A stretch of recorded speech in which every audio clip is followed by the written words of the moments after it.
Bulletin में खुशामदीद। आगाज़ में आपको बताएंगे कि फ़ॉरेन फंडिंग केस का फैसला 30 रोज़ में करने का हुक्म इस्लामाबाद हाई कोर्ट में चैलेंज कर दिया गया है। तहरीक इंसाफ ने सिंगल बेंच के फैसले के खिलाफ इंट्रा कोर्ट अपील दायर कर दी है। इसी हवाले से बात करेंगे अपने नुमाइंदे सोहेल रशीद से। सोहेल, क्या डिटेल्स हैं इस खबर की, क्या तफसीलात हैं?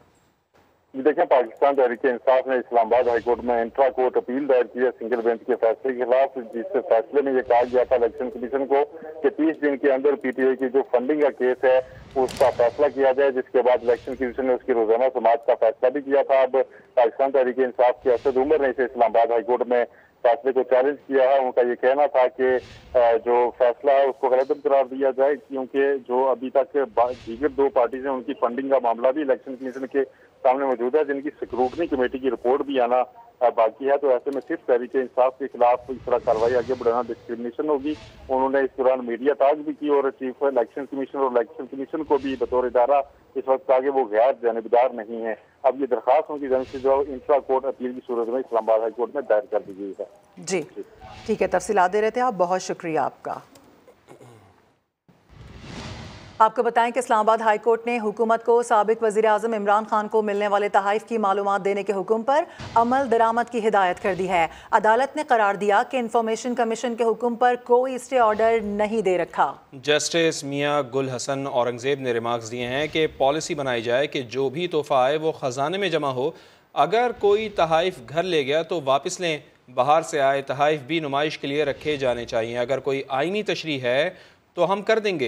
डिप्टी अटॉर्नी जनरल ने हुकूमत से हिदायत के लिए वक्त मांग लिया है। इस्लामाबाद हाई कोर्ट में समाअत हुई। इमरान खान को मिलने वाले तहाइफ की मालूमात आम करने का ये केस था।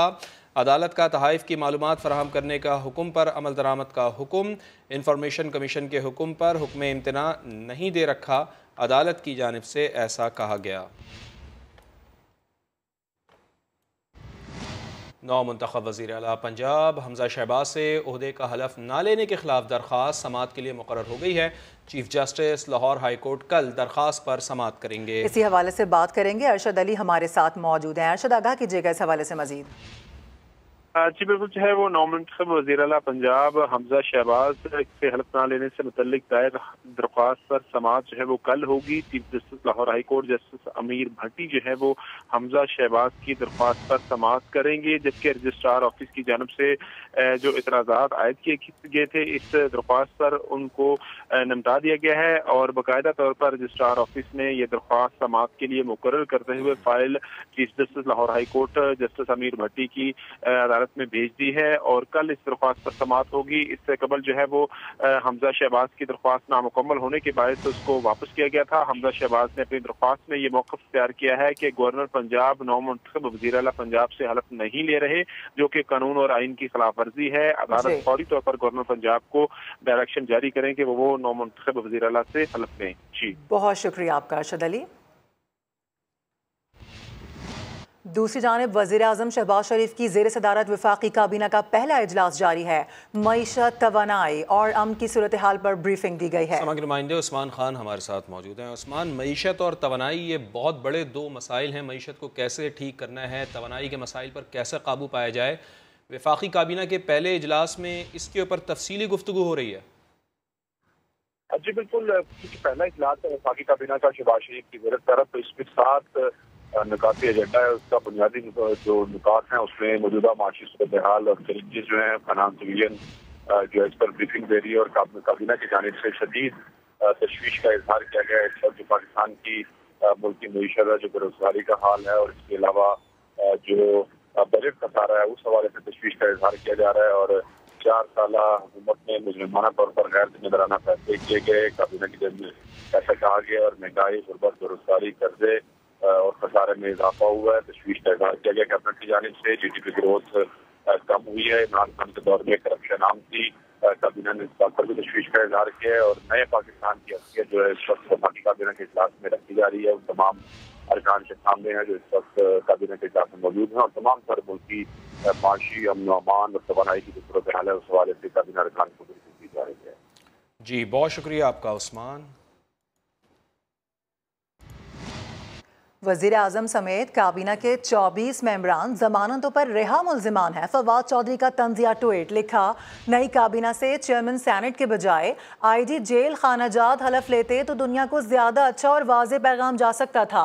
कुलभूषण यादव ही जेल में रह गया है, बाकी तो सब वजीर बन गए हैं। काबीना इजलास से पहले वजीर आजम हाउस को सब जेल करार दिया जाए। फवाद चौधरी का आईजी इस्लामाबाद से मुतालबा, कहा इतने मुल्जिमान इकट्ठे एक जगह खतरनाक हो सकते हैं।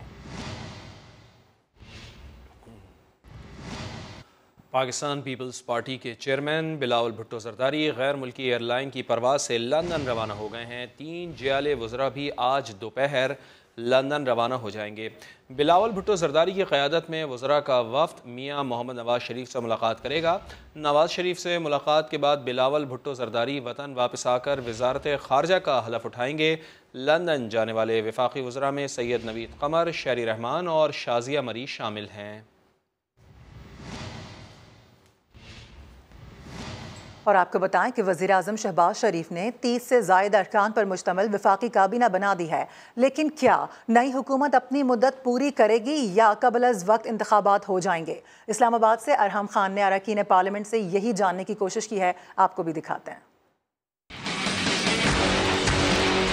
हुक्मरान इत्तेहाद में शामिल जमातें इशारे तो जल्द आम इंतखाबात के दे रही हैं, मगर भारी भरकम वफाकी काबीना की तश्कील से प्रोग्राम तवील मुद्दती लगता है। इख्तिदार के ऊंचे ऐवानों में दरअसल चल क्या रहा है, आइए अरकान पार्लियामेंट से जानते हैं। ये हुकूमत चल नहीं सकेगी। पाकिस्तानी कौम है, उसने अल्लाह की मदद से अपनी प्लानिंग कर ली हुई है और वो प्लानिंग है फौरी इलेक्शन। हुकूमत 23 अगस्त 2023 तक इंशाल्लाह यही है, इलेक्शंस की बात नहीं है। अब हुकूमत अदम एतमाद हो गया है, हुकूमत बन गई है, अपनी टर्म पूरी करेगी। ये 2023 से पहले तो कोई इलेक्शन नजर नहीं आ रही है। जो भी गंद हमारा था वो ये अपने कंधों के ऊपर तो नहीं लेगा, कम से कम इसके पास 1.5 साल टाइम होगा। कानूनी इस्लाहात की जाएंगी, इलेक्शन कमीशन को भी कुछ वक्त चाहिए, तो वो तो अब हमें गुजारना पड़ेगा। हम चाहते हैं कि इलेक्शंस हो, मगर इलेक्टरल रिफॉर्म्स के बाद। असेंबली की मुद्दत है 5 बरस, वो मुद्दत खत्म होगी अगस्त 2023 में। असेंबली को अपनी मुद्दत पूरी करनी चाहिए। कल तक अपोजिशन में जल्द इलेक्शंस की बातें करने वाली जमातें इख्तिदार में आकर असेंबलियों की मुद्दत पूरी करने का इरादा कर चुकी हैं। ताहम आज की अपोजिशन PTI कहती है अवाम जल्द इलेक्शन का फैसला सुना चुके हैं। कैमरामैन ज़ियाफ़त अब्बासी के साथ अरहम खान, समा, इस्लामाबाद। लाहौर हाई कोर्ट के 2 रुकनी बेंच की अदम दस्तयाबी के बाइस साबिक़ वज़ीर आज़म मियाँ मोहम्मद नवाज़ शरीफ का नाम ECL से निकालने के लिए दरख्वास्त पर कार्रवाई गैर मुअय्यना मुद्दत तक के लिए मौखर हो गई है। लाहौर हाई कोर्ट के रूबरू मियाँ मोहम्मद नवाज़ शरीफ का नाम ECL से निकालने के लिए दरख्वास्त पर आज समाअत होना थी, लेकिन 2 रुकनी बेंच के सरबरा जस्टिस शहबाज अली रिजवी की अदम दस्तयाबी की वजह से ये समाअत ना हो पाई। शहबाज शरीफ ने अपने भाई मियाँ मोहम्मद नवाज़ शरीफ का नाम ECL से निकालने के लिए 2019 में लाहौर हाई कोर्ट से रुजू किया था। और अब आपको बताएं कि वज़ीर आज़म का ओहदा संभालने के बाद शहबाज शरीफ से army chief general Qamar Javed Bajwa ने पहली मुलाकात की। पाक फ़ौज के पेशा वाराना उमूर और कौमी सलामती के उमूर पर मुशावरत की गई। वज़ीर आज़म से मुलाकात के लिए सरबराह पाक फ़ौज general Qamar Javed Bajwa PM secretariat पहुंचे। ज़राए के मुताबिक मुलाकात में पाक फ़ौज के पेशा वाराना उमूर का तफसीली जायज़ा लिया गया। कौमी सलामती और ख़ित्ते की सिक्योरिटी सूरत हाल पर भी तबादला ख्याल किया गया। इस मौके पर वज़ीर आज़म ने मुल्क की सलामती को यकीनी बनाने में पाक फ़ौज के अज़्म और किरदार को सराहा। वज़ीर आज़म शहबाज शरीफ ने दिफ़ाए वतन के लिए कुर्बानियाँ देने वाले फोर्सेस के जवानों को खिराज अक़ीदत भी पेश किया। अमरीकी डॉलर बेकाबू है, 3 दिन में 4.5 रुपये महंगा हो गया है। इंटरबैंक में डॉलर दौरान ट्रेडिंग 1.5 रुपये महंगा होकर 186 रुपये का हो गया है। करेंसी डीलर्स के मुताबिक सियासी सूरत हाल बेहतर होने का असर आर्जी साबित हुआ है। कम होते मुल्की डॉलर डिपॉजिट्स और बड़ी अदायगियों का दबाव रुपए की कदर पर असर अंदाज हो रहा है। IMF से कर्ज प्रोग्राम की बहाली का अहम मरहला दरपेश है और रुपए की कदर दबाव में खाम तेल की मुसलसल ऊंची कीमत का भी रुपए की कदर पर दबाव है।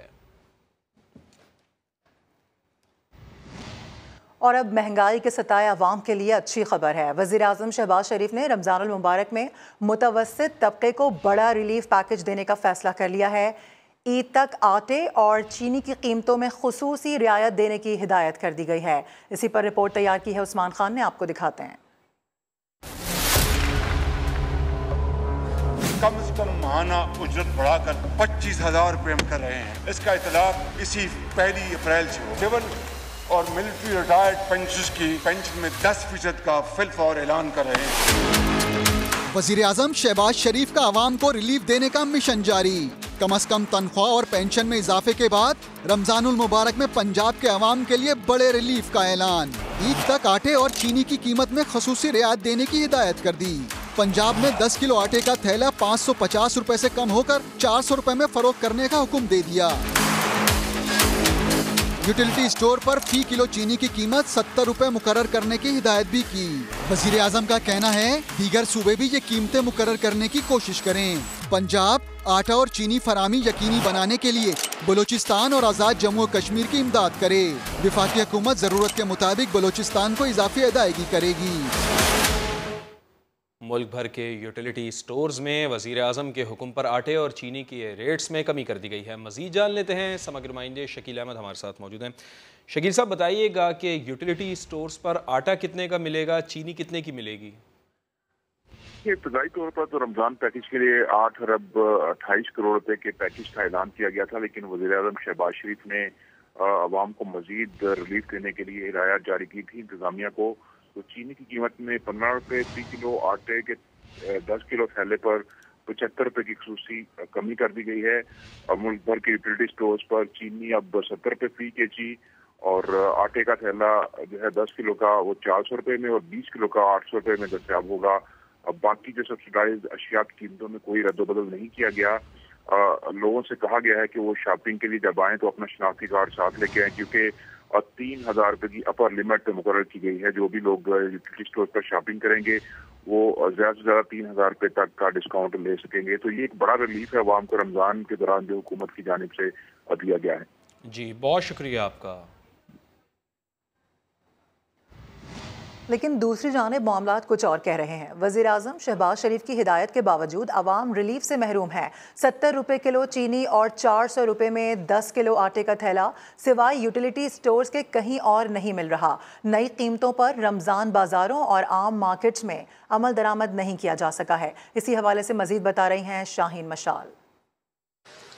जी बिल्कुल, वज़ीर आज़म शहबाज शरीफ की हिदायत पर गुज़िश्ता रोज़ आवाम के लिए ईद तक रिलीफ पैकेज देने का ऐलान किया गया था। अगर बात की जाए रमज़ान बाज़ारों की तो यहाँ पर वही पुराने रेट हैं और चीनी की कीमत 80 रुपये ही है। आटे की कीमत की बात की जाए तो 450 का 10 किलो का थैला है। इंतज़ामिया से बात की गई रमज़ान बाज़ारों की तो उनको यही कहना था कि इनको अभी इस किस्म की कोई हिदायत जारी नहीं की गई है और ना ही किसी किस्म का कोई नोटिफिकेशन मौसूल हुआ है कि ये कीमतों में कमी लाएं। शहरियों से इस हवाले से बात की गई है कि वो यूटिलिटी स्टोर से सस्ते दामों चीज़ें क्यों नहीं खरीदते हैं, तो उनका कहना था कीमतें कम तो कर दी गई हैं लेकिन साथ में मयार भी गिरा दिया गया है। चीनी इतनी बारीक है कि वो डबल इस्तेमाल हो जाती है, जिसकी वजह से वो वहां से नहीं खरीद रहे और थोड़े ज्यादा कीमत अदा करके रमजान बाजारों से ही खरीद रहे हैं।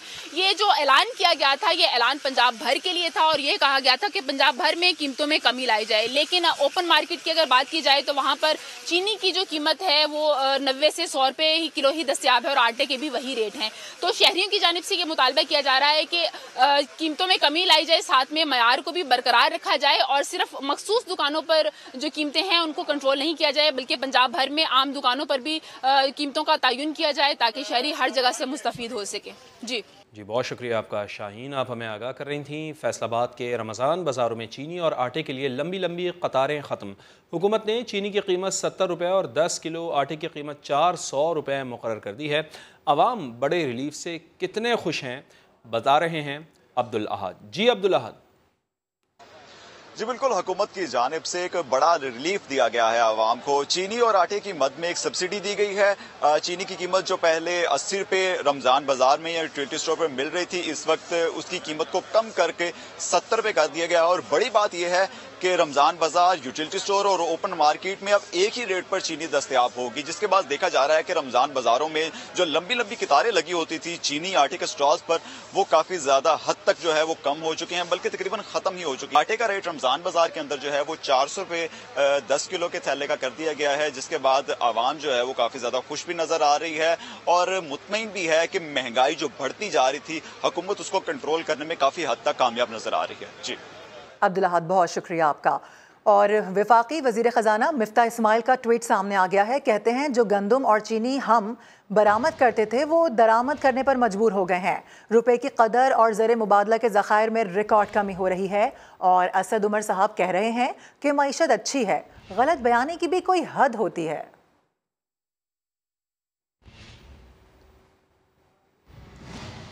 पाकिस्तान तहरीक इंसाफ के रहनुमा असद उमर कह रहे हैं कि मुल्क की मईशत चलाना इस नाअहल हुकूमत के बस की बात ही नहीं है।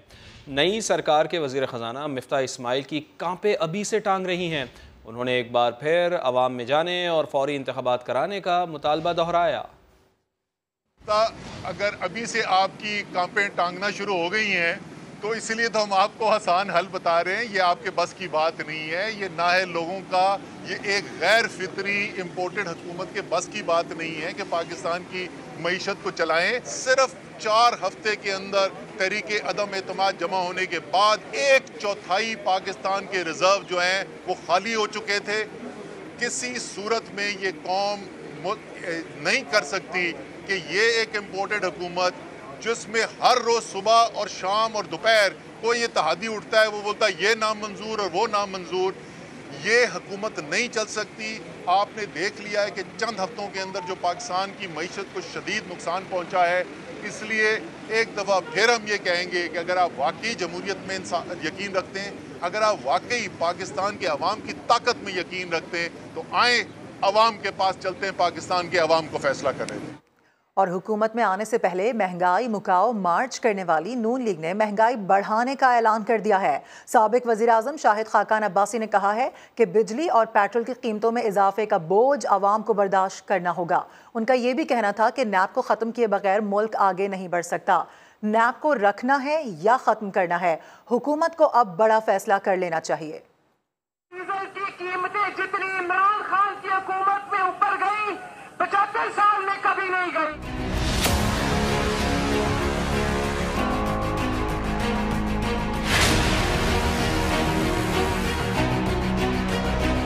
बिजली का निजाम हो, गैस का हो, पेट्रोल का हो, डीजल का हो, इन सब की दुरुस्ती करनी पड़ेगी। और ये बड़े मुश्किल फैसले हैं, ये तकलीफदेह फैसले हैं। आज पाकिस्तान कीमतें खरीद से कम पेट्रोल बेच रहा है,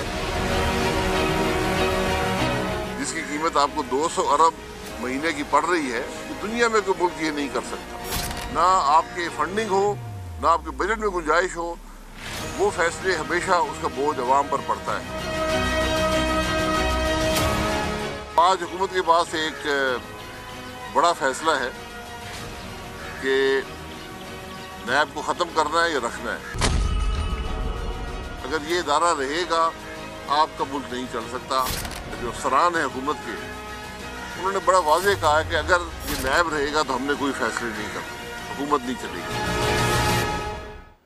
इमरान खान कहते हैं कि शफाफ इंतखाबात के अलावा कोई चारा नहीं है। साजिश के ज़रिए हुकूमत की तब्दीली कबूल नहीं की जा सकती। पाकिस्तान की खुददारी की जंग नौजवानों की मदद से लड़ेंगे। तफसीलात इस्लामाबाद से अब्बास शबीर की इस रिपोर्ट में।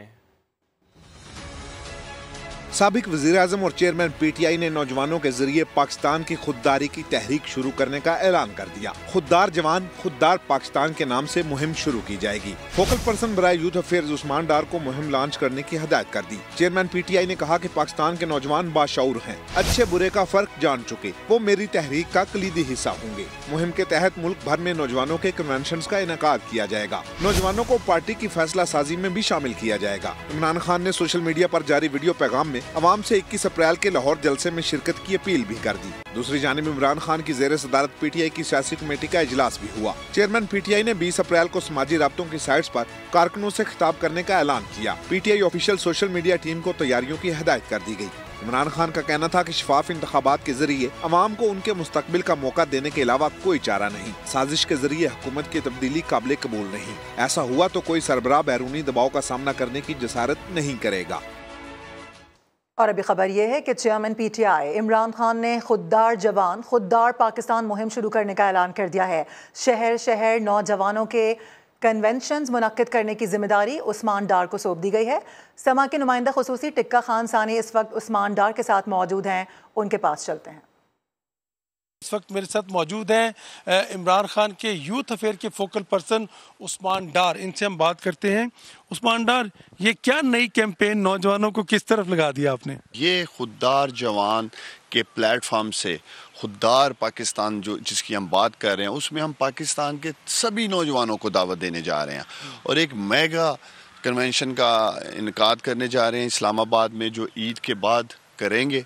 और उसमें हम पाकिस्तान के तमाम नौजवानों को दावत देंगे, चाहे उनकी सियासी वाबस्तगी किसी भी जमात से है या वो सियासत में हिस्सा नहीं लेते हैं, वो सब उस कन्वेंशन में आएंगे और खुददार जवान रजिस्ट्रेशन ड्राइव का इमरान खान साहब खुद आगाज़ करेंगे। ख्वाजा आसिफ ने भी वजारत का बाकायदा हल्फ उठाया है और आप क्या कहते हैं, मुबारक देंगे? मुझे तो ये सोच के अफसोस और शर्मिंदगी का मुकाम है कि हमारी कैबिनेट की लिस्टें भी आज वाशिंगटन से अमेरिका से मंजूरी के बाद इम्पोर्टेड वज़ीर आज़म के पास आ रही हैं और हमारा ये इम्पोर्टेड जेम्स बॉन्ड जो लगा है एज़ बतौर वज़ीर आज़म, नई कबीना के साथ एक जो मिक्स अचार बनाया गया है, 8 से 10 रोज़ सिर्फ कबीना बनाने में लगे हैं। पाकिस्तानी तब तक नहीं थकेंगे जब तक ये इमरान खान को दोबारा वज़ीर आज़म के मनसब पे नहीं बिठा देते। जी, तहरीक का मकसद न सिर्फ मुतहरिक करना बल्कि इलेक्शन की राह मार करना और हुकूमत पर दबाव बढ़ाना भी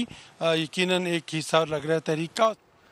जनूबी पंजाब की 5 कैटल और 3 वेस्ट मैनेजमेंट कंपनियों पर खिलाफ कानून 9 अरब रुपए खर्च करने का बड़ा इंकशाफ सामने आया है। ऑडिट रिपोर्ट समा को मौसूल हो गई है। ऑडिट रिपोर्ट में 8 अरब रुपए की बेज़ाब्तगियों का भी इंकशाफ हुआ है। मज़ीद जान लेते हैं, समा के नुमाइंदे दानिश मुनीर हमारे साथ मौजूद हैं। दानिश, चशमकुशा रिपोर्ट है ये, क्या चीज़ें सामने आई हैं इसमें?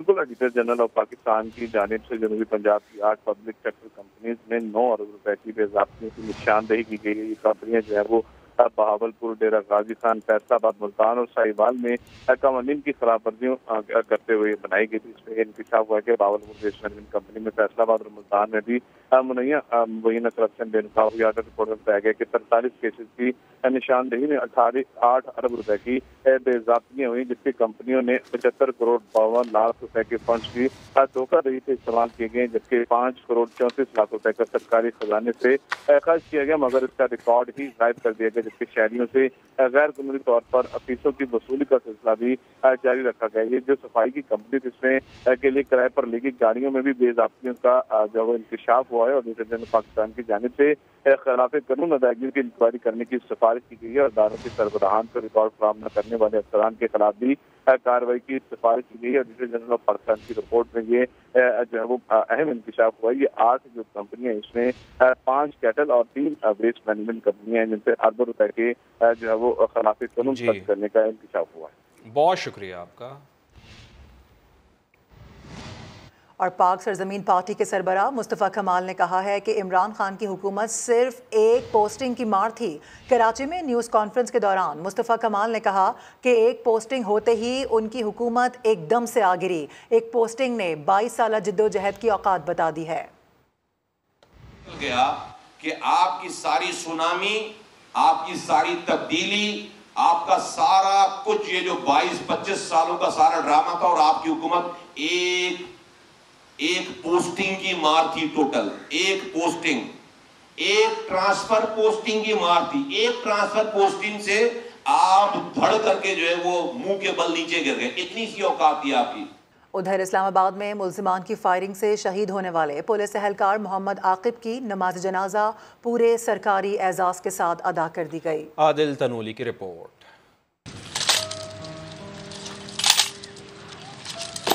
इस्लामाबाद पुलिस का नौजवान जांबाज मोहम्मद आकिब सफर आखिरत पर रवाना हो गया। कानून के निफाज का फर्ज निभाते हुए जान कुर्बान करने वाले एहलकार की नमाज जनाजा पुलिस अफसरान और जवानों ने अपने बहादुर साथी को सलाम अकीदत पेश किया।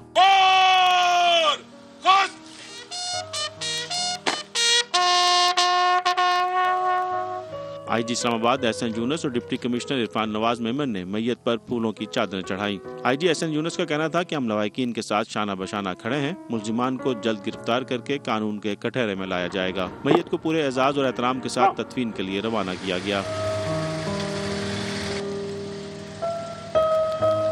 28 साल सिपाही मोहम्मद आकिब गुज़िश्ता रात थाना शहजाद टाउन के इलाके तरलाई में मंशियात फरोशों की गिरफ्तारी के लिए छापे के दौरान मुल्जिमान की फायरिंग से शहीद हो गया था। कैमरामैन अवैस काजी के साथ आदिल तनोली, समा, इस्लामाबाद। कराची में जालसाज शहरी को लाखों रुपए के जाली नोट थमा गए और गाड़ी भी ले गए। शहरी कहता है कि मुल्जिमान ने बहुत चालाकी से सारा काम किया, शनाख्ती कार्ड की कॉपी भी दी और फिर धोखे से वापस ले ली। अहमद रहमान खान की रिपोर्ट। इन 5000 रुपए के करारे नोटों को देखें, लग बिल्कुल असल रहे हैं, लेकिन इसका कागज असल नोटों से मुख्तलिफ है। असल नोट पर झंडे का रंग गोल्डन और शाइन करता हुआ है, लेकिन जाली नोटों पर ये हल्का और थोड़ा मुख्तलिफ है। इन सारी चीजों पर नया नाज़ाबाद के रिहायशी उबैद और मोइज ने गौर नहीं किया। मोबाइल ऐप पर गाड़ी की फरोख्त का इश्तिहार लगाया। एक शख्स अपने बेटे को लेकर गाड़ी देखने आया, गाड़ी पसंद की और फिर पैसे गुलिस्तान जौहर में लेने का कहा। जब डील हो रही थी तो मेरा कज़न गया था, तो उसने फिर पैसों की पहचान नहीं हो पाई सही से, अंधेरा था गाड़ी के अंदर। उन्होंने पैसे जब दिए, गिनने में तो ऑब्वियसली पूरे थे 4,35,000, और लेकिन जब घर आए तो रोशनी में पता लगा, जब घर वालों के सामने पैसे दिखाए तो अंदाजा हुआ कि ये असली पैसे नहीं हैं। घर आने के बाद जब इन्हें इल्म हुआ कि नोट जाली हैं, तो गाड़ी लेकर जाने वाले मुल्जिमान से राब्ता किया तो फोन बंद थे। पुलिस और स्पेशल इन्वेस्टिगेशन यूनिट ने जालसाजों की तलाश शुरू कर दी है। अहमद रहमान खान, समा, कराची। सियालकोट में बिजली की लोड शेडिंग ने जहां सबको परेशान कर रखा है, वहां दर्जी भी परेशान है और गाहक भी। रिपोर्ट कर रहे हैं शहजाद अहमद। सियालकोट में बिजली की बंदिश ईद की तैयारियों में आड़े आने लगी। दर्जी और गाहक दोनों परेशान हैं। उसकी वजह के लोड शेडिंग बहुत ज्यादा है, काम सारा बंद पड़ा। लोग कहते हैं अवाम ईद पर क्या पुराने कपड़े ही पहनेंगे। सर तकरीबन 9 से 10 दुकानों पे गया हूँ, किसी ने भी कपड़े नहीं लिए। वो बोल रहे हैं कि लोड शेडिंग इतनी ज़्यादा हो रही है कि मुश्किल हो सकती हैं। तो अभी यही लग रहा है कि तकरीबन पुराने कपड़े पहन के गुजारा करना पड़ेगा। दर्जी मशीनें बंद करके परेशान बैठे हैं और कुछ जनरेटर का सहारा लेने पर मजबूर हैं। बेशतर दर्जियों ने बुकिंग बंद कर दी। बिजली का इतनी लोड शेडिंग है, 1 घंटा आती है तो 1 घंटा चली जाती है। हमारे पास इतना काम है, हम काम नहीं पकड़ रहे, तो फिर जनरेटर के आसरे लेके। रमजान के दौरान शहर में 6 जबकि देही इलाकों में 8-8 घंटे की लोड शेडिंग की जा रही है। कैमरामैन आयदिक के साथ शहजाद अहमद, समा, सियालकोट। बुलेटिन से फिलवक्त इतना ही। हेडलाइंस होंगी ब्रेक के बाद। आप देखते रहिए समा।